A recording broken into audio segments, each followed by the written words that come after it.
Alors nous commençons un deuxième chapitre. J'ai de nouveau perdu mes lunettes. Un deuxième chapitre, le don des corps. Le don des corps. Un premier point qui est une exclamation. Waouh! Waouh! Écrivez ça comme vous voulez. Waouh! Grâce à tout ce que nous avons déjà vu, il est maintenant aisé de corriger des erreurs très répandues jusque dans l'esprit des chrétiens, des catholiques.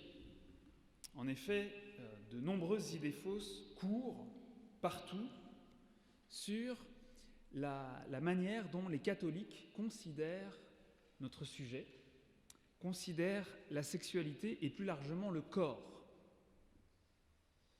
Et d'après ces erreurs, ces manières de penser, nous, catholiques, nous regarderions tout cela d'un mauvais œil, comme si la chose était mauvaise. Et nombreux sont celles et ceux qui, quand on parle de la faute originelle, celle d'Adam et Ève, imaginent quelque chose de sexuel. Et là, en vous disant cela, vous voyez bien que c'est effectivement le cas. Il y a dans l'univers, l'inconscient, ou je ne sais pas ce qu'il faut dire, collectif, le péché originel, c'est un truc sexuel. Le fruit défendu, ce serait le plaisir sexuel. Le péché des origines, ce serait, selon l'horrible formule, le péché de la chair. Alors je l'exprime peut-être mal, mais dans le fond, il y a ces idées qui traînent, à la fois que la sexualité est impure, mauvaise, et que le premier écart en la matière serait survenu au jardin d'Éden, pour faire simple. Rien n'est plus faux.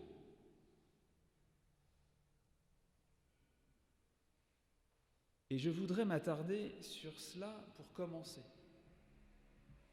Il n'y a en fait personne, aucune institution en ce monde qui parle de la sexualité mieux que l'Église catholique. Normalement, la matinée qu'on a passée ensemble devrait déjà le faire sentir. Personne ne lui arrive à la cheville. Et longtemps, j'ai surnommé Karol Wojtyła, expert en la matière et véritable envoyé de Dieu, puis Jean-Paul II. Alors, vous savez que Jean-Paul II n'est autre que le cardinal Karol Wojtyła, archevêque de Cracovie en Pologne, élu pape en 1978. Donc longtemps j'ai surnommé Karol Wojtyła, puis Jean-Paul II, Mister Wow. Mister Wow. C'est le nom que je lui donnais en préparation au mariage, tellement ce qu'il dit sur le sujet est sublime. Même si c'est, et peut-être justement parce que c'est extrêmement exigeant. Dans son homélie pour la canonisation de Jean-Paul II, le pape François l'a quant à lui surnommé le pape de la famille, rappelant que Jean-Paul II lui-même a dit un jour qu'il aurait voulu qu'on se souvienne de lui comme du pape de la famille.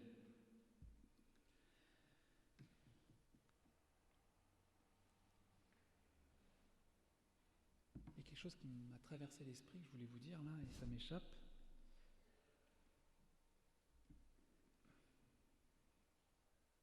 Ah, tant pis.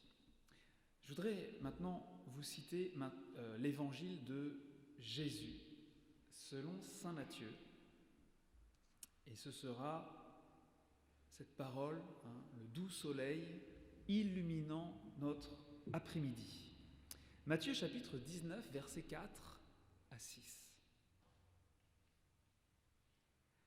N'avez-vous pas lu que le Créateur, dès l'origine, les fit hommes et femmes ? Et qu'il a dit, ouvrez les guillemets, « Ainsi donc, l'homme quittera son père et sa mère pour s'attacher à sa femme, et les deux ne feront qu'une seule chair. » Fermez les guillemets. Ainsi, explique Jésus, ils ne sont plus deux, mais une seule chair. Eh bien, ce que Dieu a uni, l'homme ne doit point le séparer. Le créateur de la sexualité, c'est le Seigneur. La sexualité est donc par nature une chose bonne, une chose belle. C'est Dieu qui nous a fait un corps sexué, un corps pour exprimer l'amour, un corps pour donner la vie. Waouh! Alors parlons d'érotisme biblique.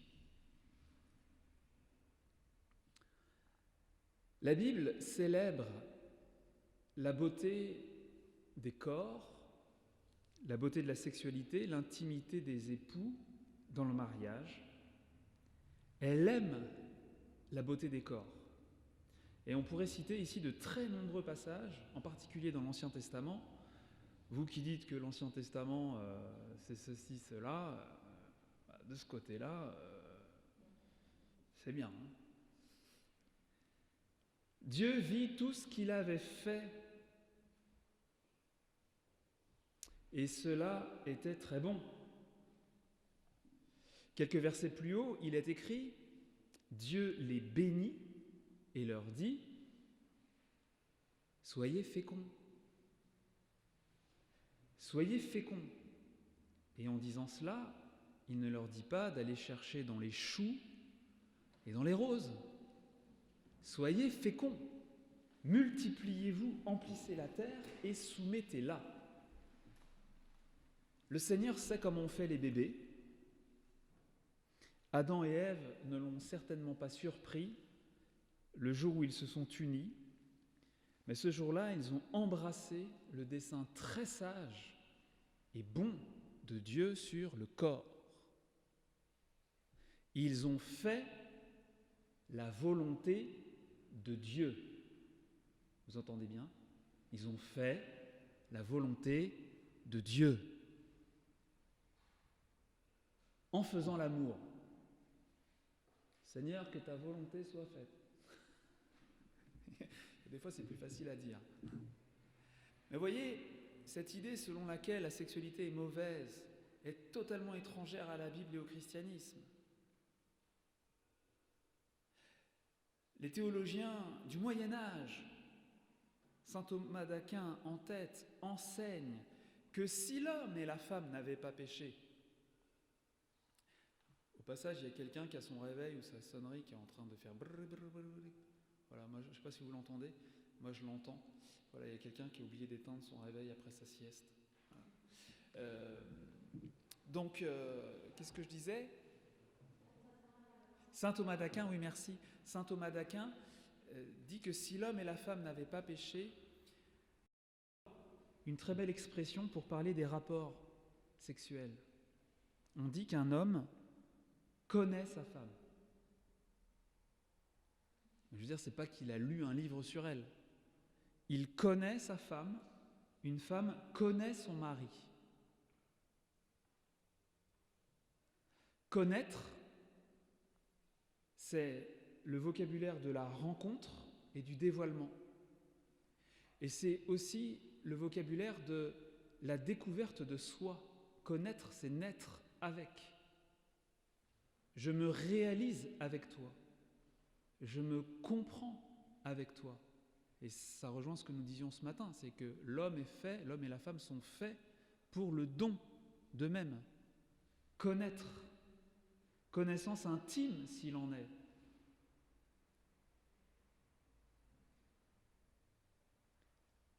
Le sexe donne accès à l'autre d'une manière radicale. Si, comme nous l'avons dit, le corps est le sacrement de la personne, eh bien, disons que le sexe est le portail du cœur. C'est joli, hein ? Le sexe est le portail du cœur, qu'on le sache ou non. Qu'on le sache ou non. Mais si on le sait, c'est mieux. Parce qu'on n'ouvre pas le portail à n'importe qui, n'importe quand et pour n'importe quoi. Connaître son époux, connaître sa femme, c'est magnifique de se dire que les prophètes ont employé cette expression pour parler de la relation entre Dieu et son peuple. Dieu dit dans le livre du prophète Osée à son peuple infidèle, « Je vais te conduire au désert, je vais parler sur ton cœur, je te fiancerai à moi dans la justice et le droit, dans la tendresse et la miséricorde, et tu connaîtras le Seigneur. » Et Jésus dit que la vie éternelle, c'est de connaître Dieu et celui qui l'a envoyé, Jésus-Christ. Bon, ce petit survol au-dessus de la Bible nous permet de voir qu'elle propose à tous une valorisation de la sexualité. Dans l'exhortation apostolique Amoris Laetitia, le pape François écrit « Dieu lui-même a créé la sexualité, qui est un don merveilleux fait à ses créatures. » Numéro 150. Et au numéro 152, il parle de la dimension érotique de l'amour comme d'un don, un don de Dieu qui embellit la rencontre des époux.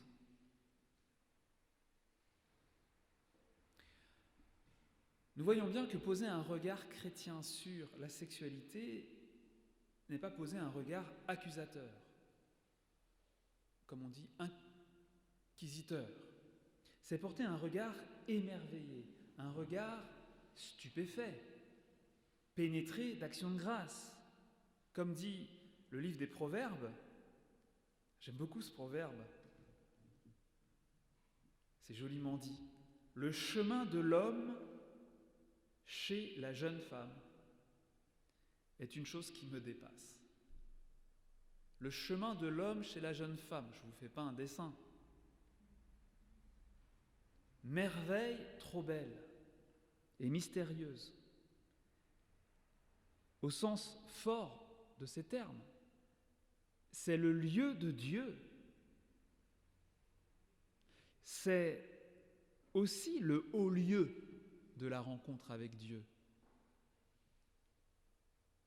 Et je pense à ces mots de Fabrice Adjadj. Je vous ai présenté l'ouvrage tout à l'heure. Le sexe masculin dans le sexe féminin croise aussi ce regard qui, lui, reste impénétrable. L'homme et la femme doivent alors s'accueillir jusque dans leur mystère. Ça, c'est pas du feu, franchement. Je vous la refais. Le sexe masculin dans le sexe féminin croise aussi ce regard qui, lui, reste impénétrable.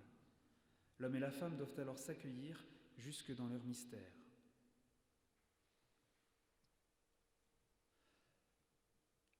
L'union sexuelle comme un mystère, comme un lieu sacré, un lieu de Dieu. Il y a un passage dans la Bible où ça apparaît de manière un peu étonnante, c'est dans le livre de Tobie. Je ne vous raconte pas tout le livre de Tobie, mais c'est vrai que c'est amusant comme livre. Enfin, c'est amusant. Ça dépend à quel moment. Mais quand enfin Tobie et sa femme sont mariés et vont pouvoir s'unir, que fait Tobie ? Donc Tobie, c'est un homme comme vous et moi. Enfin, je parle aux hommes. Un homme comme vous et moi. C'est-à-dire que quand ça brûle, ça brûle. Et il dit, attends, nous n'allons pas nous unir comme des païens. Mettons-nous à genoux et prions le Seigneur. Voilà, donc ils font leur prière, comme dit la chanson, avant le boogie-boogie. Ils font leur prière. parce que c'est le lieu de Dieu. Dieu n'est pas absent. Dieu est là. Et plus il est là, plus on est ouvert à lui, plus peut se réaliser la communion d'amour entre les époux, puisqu'il s'agit pour les époux de devenir comme le réceptacle de l'amour infini avec lequel les trois personnes divines sont unies.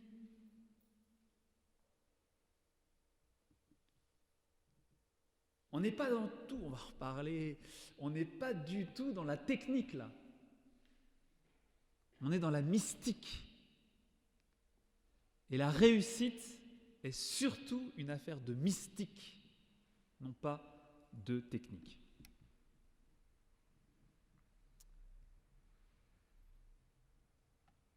Le sexe masculin, dans le sexe féminin, croise aussi ce regard qui lui reste impénétrable. Mystère, richesse insondable de la personne humaine en qui se reflète Dieu. Alors non, le premier péché de l'homme n'est pas d'ordre sexuel. Ça suffit avec ça. Le premier péché de l'homme est un péché d'orgueil, un péché de l'esprit. Le catéchisme, au numéro 397, explicite cela. L'homme, tenté par le diable, a laissé mourir dans son cœur la confiance envers son Créateur. Dans ce péché, l'homme s'est préféré lui-même à Dieu.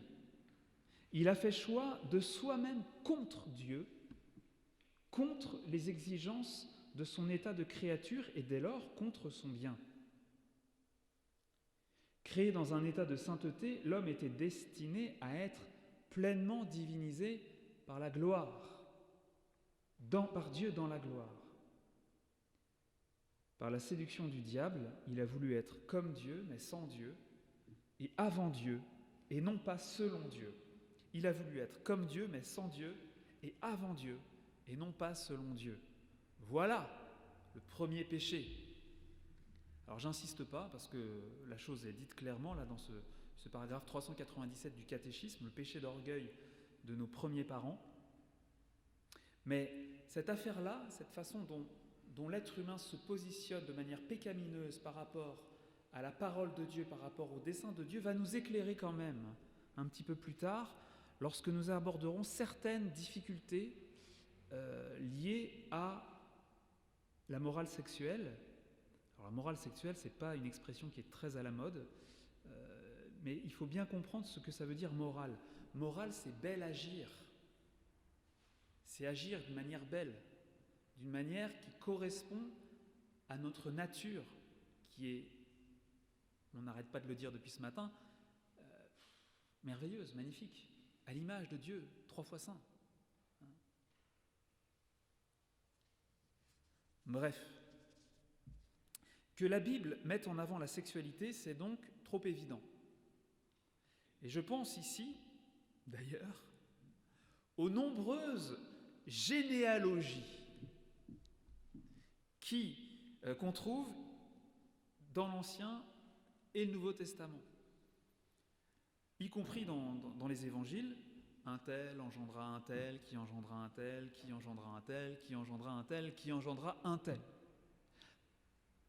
Or, pas un personnage de la Bible qui ne soit né, qui n'ait été engendré d'une union sexuelle, de l'union sexuelle de ses parents. Pas un personnage de la Bible, sauf un, Jésus, le seul qui, par l'Esprit Saint, a pris chair de la Vierge Marie et s'est fait homme.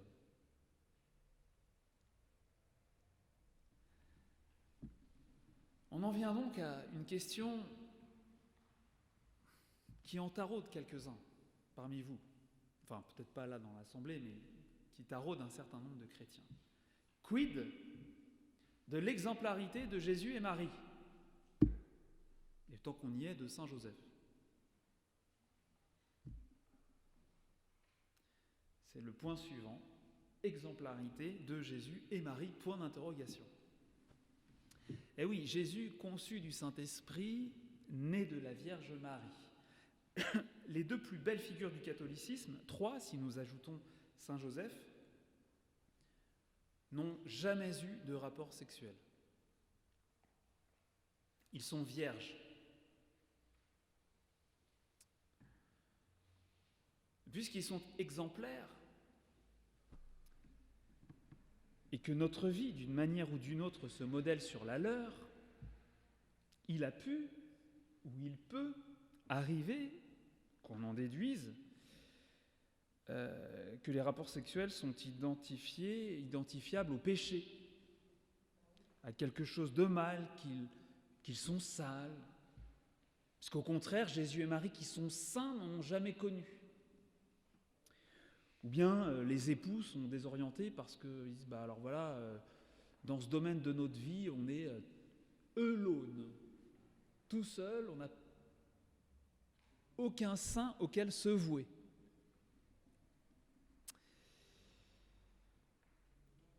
Mais le problème, c'est qu'on voudrait ressembler à Jésus et Marie. Alors, comment on fait ? Parce que je ne peux pas ressembler à Jésus là-dedans, je ne peux pas ressembler à Marie là-dedans. Enfin, si, je pourrais, j'aurais pu. Mais maintenant, c'est trop tard. Et donc, comment faire ? Faut-il que je décide, en devenant chrétien, de m'abstenir définitivement de toute activité sexuelle ? Faute de quoi, m'évertuer à mettre mes pas dans les leurs serait peine perdue. Je vois que j'ai toute votre attention. Alors là, j'aurais beaucoup à dire. Beaucoup à dire, mais je vais synthétiser. De manière générale, je suis désolé, je suis obligé de synthétiser parce que, vous voyez, 1 heure par jour, 1 heure par semaine pendant 4 ans. Moi, j'ai 4 heures, 4-5 heures dans le week-end, donc il y a des sujets dont je ne vais pas parler. C'est pas la peine de me dire à la fin du week-end, Père, vous n'avez pas parlé de ça. Comme un reproche, évidemment. Évidemment que je ne vais pas parler de ça, parce que je ne peux pas parler de tout. Il y aura d'autres week-ends, peut-être. Pour ça, notez bien vos questions, parce que s'il y a des choses dont je n'ai pas eu le temps de parler, je pourrais voir que voilà, ça vaut la peine d'organiser peut-être un autre week-end pour aborder ouvrir d'autres chapitres. Alors, quelques mots quand même sur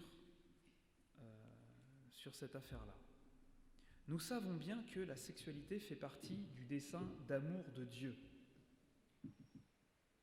Ok. Nous devons maintenant chercher à comprendre en quoi la virginité, la chasteté, la continence de Jésus et Marie ne s'opposent pas à cette valorisation de la sexualité dans la Bible, mais au contraire, la valorisent et ce faisant nous éclaire tous. Alors déjà, une petite précision, pour que ce soit bien clair, parce que sinon je vais employer des mots qui vont être peut-être mal compris. La différence entre la continence et la chasteté. Je peux être chaste et ne pas être continent. Je peux être continent sans être chaste. La continence, c'est le fait de ne pas avoir d'activité sexuelle, aucune activité sexuelle.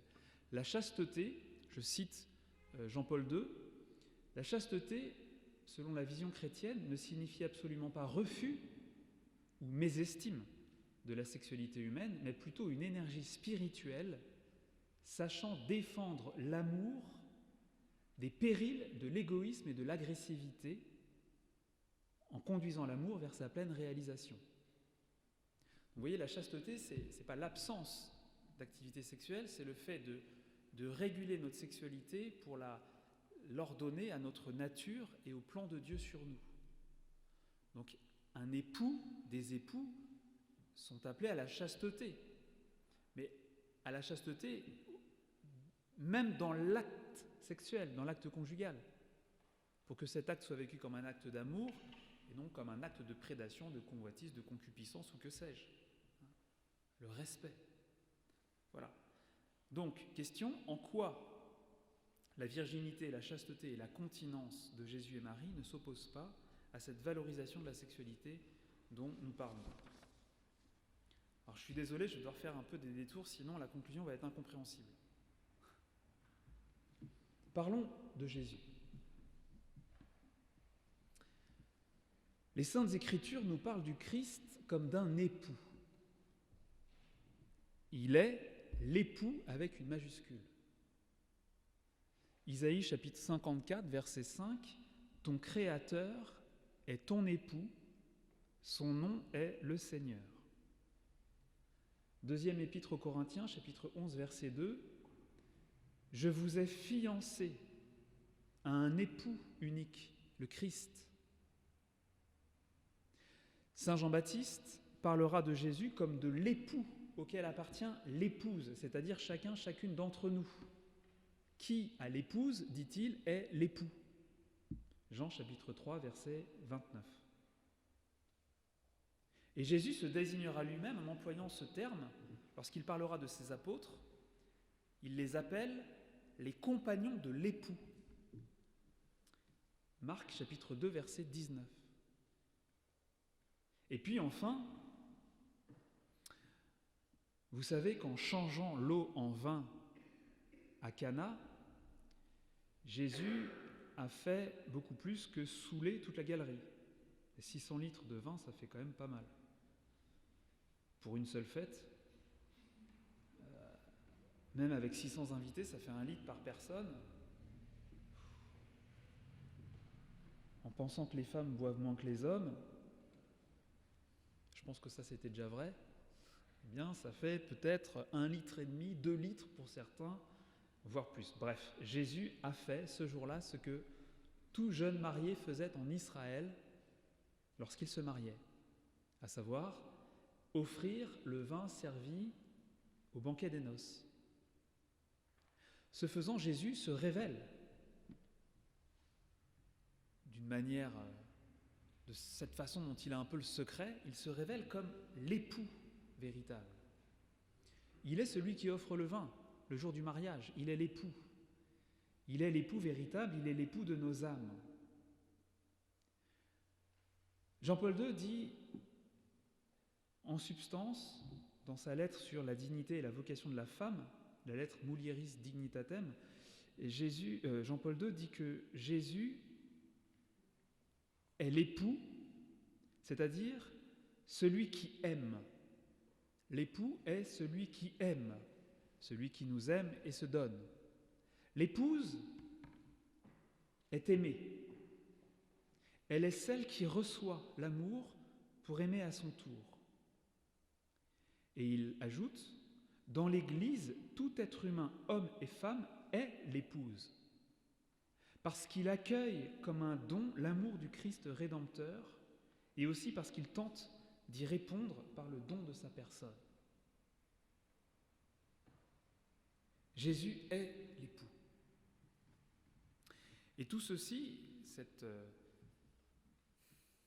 réalité nuptiale, ce lien spécial que Jésus tisse avec ses disciples, avec son Église, eh bien, est véritablement au cœur de notre vie, au cœur de l'Église, parce qu'en chaque célébration eucharistique, Jésus nous redit ce don total de lui-même. Jésus nous redit l'alliance, le mariage, l'alliance nouvelle et éternelle qu'il a faite et scellée avec nous. Et Jean-Paul II de dire, le Christ est l'époux parce qu'il s'est livré lui-même, son corps a été livré, son sang a été versé, c'est ainsi qu'il aima jusqu'à la fin, jusqu'au bout, jusqu'à l'extrême. L'Eucharistie est le sacrement de l'époux, de l'épouse. C'est le sacrement où l'époux donne son corps et où il se donne en donnant son corps. Évidemment, pas d'une manière sexuelle.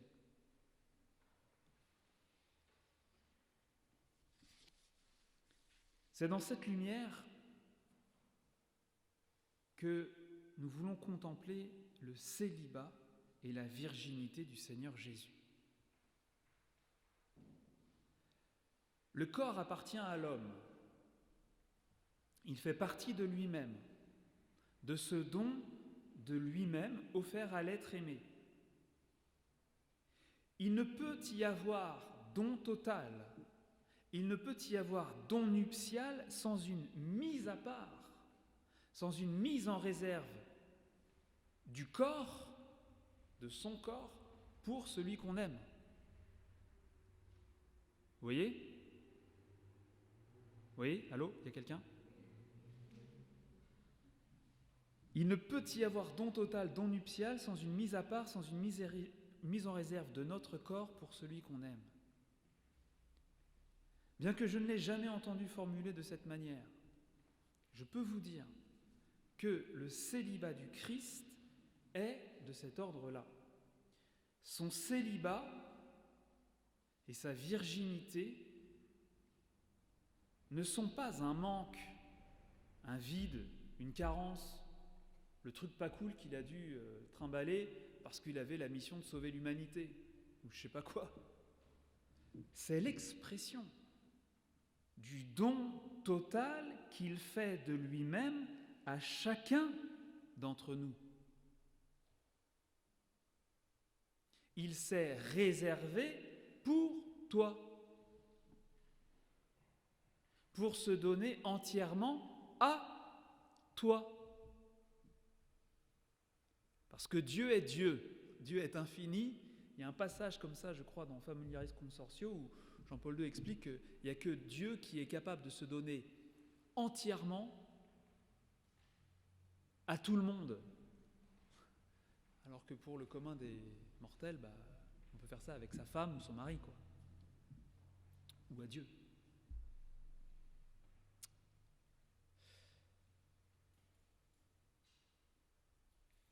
Chacun peut dire « la virginité du Christ est pour moi ». Son célibat est pour moi. Parce que chacun peut dire « son corps est à moi ». Son corps est mien, le corps du Christ. Amen. Le corps du Christ. Amen. Le corps du Christ. Amen. On peut dire que le célibat de Jésus est en vue de la communion eucharistique. Puisqu'il voulait s'unir à chacun, chacune, se livrer à moi, pour moi, il ne pouvait pas se marier et s'unir à une femme comme le font les autres hommes. Le célibat notoire du Christ, d'autant plus étonnant qu'à l'époque c'était mal vu, un rabbin, ça se mariait.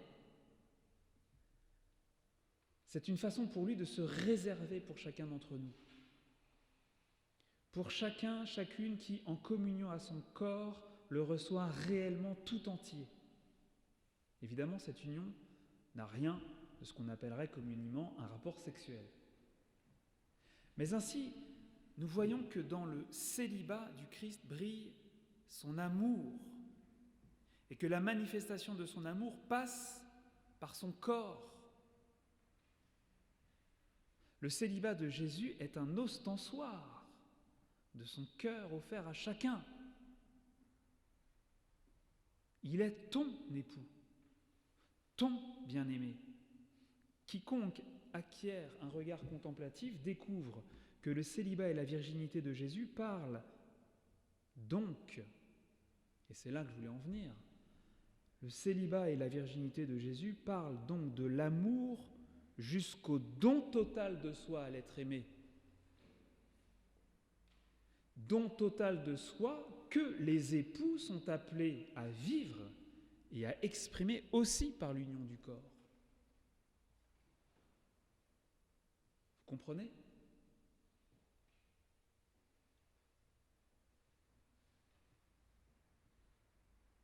Jésus, dans son célibat, reste le modèle indépassable du don total de soi au travers du corps, mis à part pour le donner à celui qui est choisi.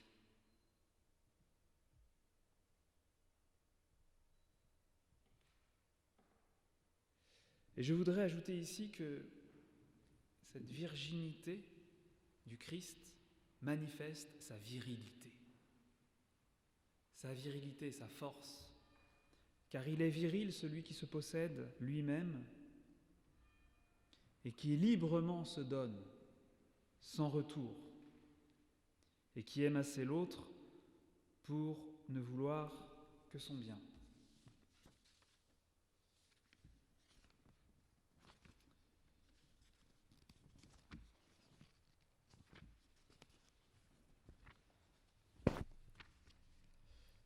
À présent, quelques mots à propos de Marie.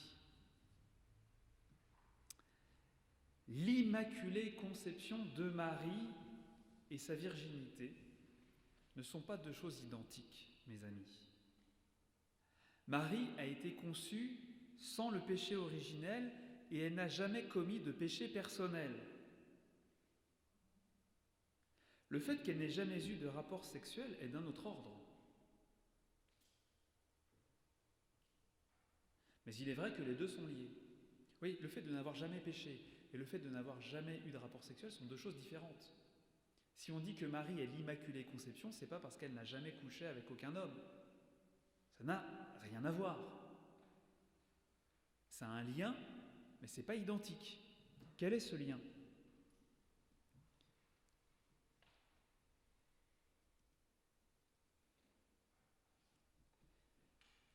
Il est certain que le désir de consécration dans la virginité de Marie est lié à la plénitude de grâce dont elle a le privilège.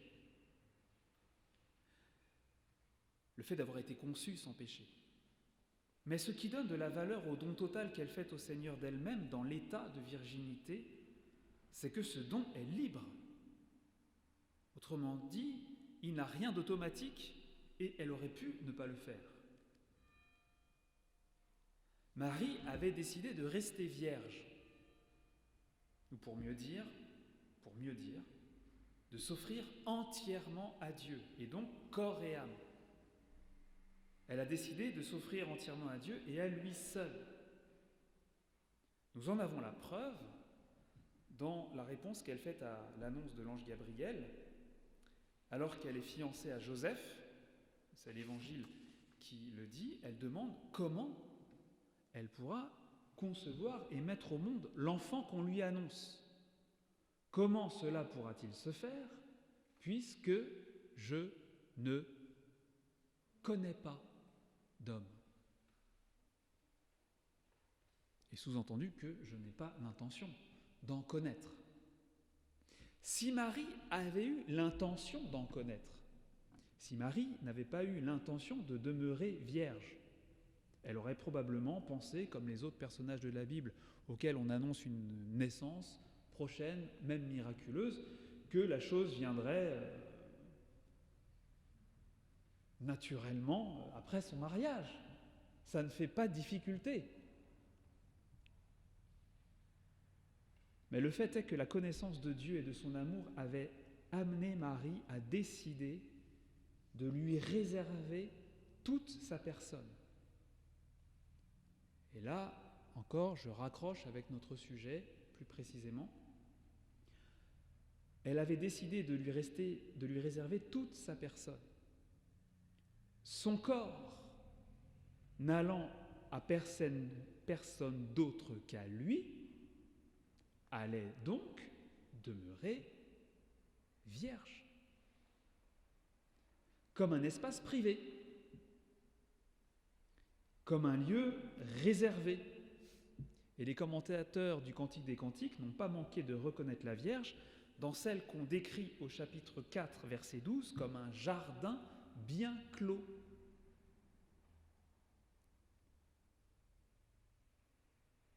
Jardin privé, défense d'entrée.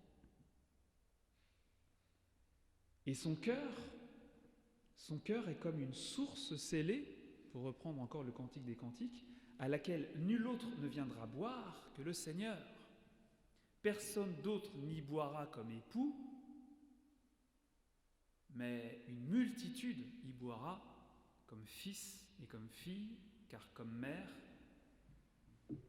elle nous a ouvert son cœur. Mais vous voyez, la virginité de la Vierge nous parle encore de ce don total qui se réalise par le corps. Ouais. Elle est un modèle dans ce don total que nous faisons à la personne que l'on aime et qui passe par le corps. Et notez bien que la vie consacrée dans l'Église s'inscrit dans la même perspective. Elle est le don total, libre et désintéressé d'une personne humaine à son Dieu qu'elle aime et qu'elle connaît. C'est une autre manière de vivre le don de sa personne, don auquel participe le corps et forcément la sexualité. Jésus, Marie, bien qu'ils soient si spéciaux quant à ce qui touche à leur intimité, nous illuminent donc tous. Ils sont nos modèles, parce qu'ils ont vécu de cet amour qui s'exprime dans le corps mis à part et donné à quelqu'un. Amour qui s'exprime dans le corps,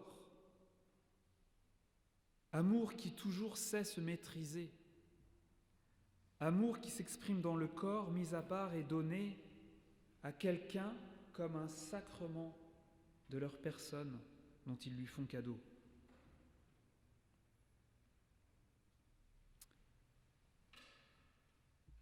Pour clore ce développement consacré à la virginité, la virginité au célibat de Jésus, à la virginité de Marie, et plus largement donc la virginité consacrée et le célibat volontaire, j'ajoute que, en les valorisant, nous ne dévaluons pas la sexualité et l'union conjugale, vu ce que je viens de dire.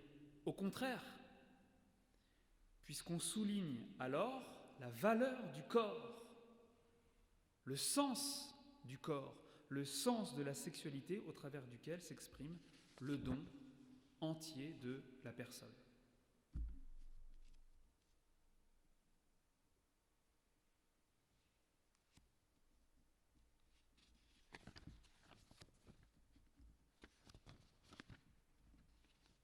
Vous êtes contents ?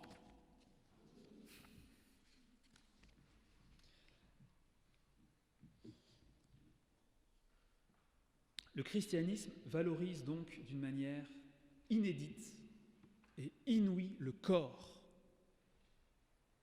la sexualité.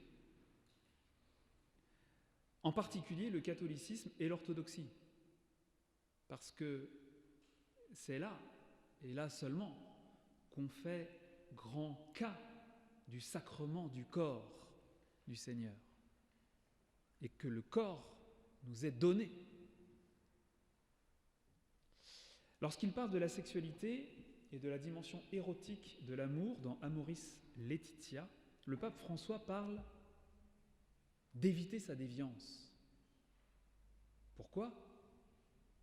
Pour empêcher que ne se produise l'appauvrissement d'une valeur authentique. Numéro 150. Au numéro 151, la sexualité n'est pas un moyen de satisfaction ni de divertissement, puisqu'elle est un langage interpersonnel où l'autre est pris au sérieux avec sa valeur sacrée et inviolable. Ici, il faut dire que valoriser n'exclut pas de mettre en garde. Au contraire, justement, il s'agit d'éviter l'appauvrissement d'une valeur authentique. Et alors, dans le livre des livres sur le sujet, je vais reprendre beaucoup ce livre tout à l'heure, que je vais présenter tout à l'heure. Dans ce livre, non, je vais le présenter maintenant, dans son livre « Amour et responsabilité », le cardinal Wojtyla va écrire « C'est seulement orienté vers la personne que l'amour est amour ». Ce livre est un bijou. Malheureusement, c'est super dur à lire. Mais quand on y arrive, c'est du feu, quoi. C'est magnifique. C'est un livre qu'il a écrit en fait conjointement avec l'une de ses meilleures amies, Wanda, je sais pas quoi, une Polonaise, avec qui pendant des dizaines d'années, ils ont eu beaucoup d'échanges, ils ont passé beaucoup de vacances ensemble, et ils ont beaucoup travaillé sur cette question du mariage. Elle-même, elle s'est énormément engagée dans la pastorale familiale, la défense de la vie en Pologne, mais même sur toute la terre, et au service du Vatican. Ce livre-là, Amour et responsabilité, si un jour vous pouvez le lire, ce serait merveilleux, mais je vous souhaite bon courage. C'est bizarre de dire que ce livre est merveilleux et qu'en même temps il est difficile à lire. C'est tellement dense que c'est fatigant. Mais de toute façon, je vous donne le meilleur là. Alors, c'est seulement orienté vers la personne que l'amour est amour. C'est seulement orienté vers la personne que l'amour est amour. Il faut bien retenir ça parce que c'est très important quand il s'agit de faire l'amour. C'est seulement orienté vers la personne que l'amour est amour. Il ne s'agit nullement d'effacer ou de laisser de côté les valeurs sexuelles, dit Carole. Il s'agit simplement de les lier étroitement à la valeur de la personne, puisque l'amour ne s'adresse pas au seul corps, mais précisément à la personne.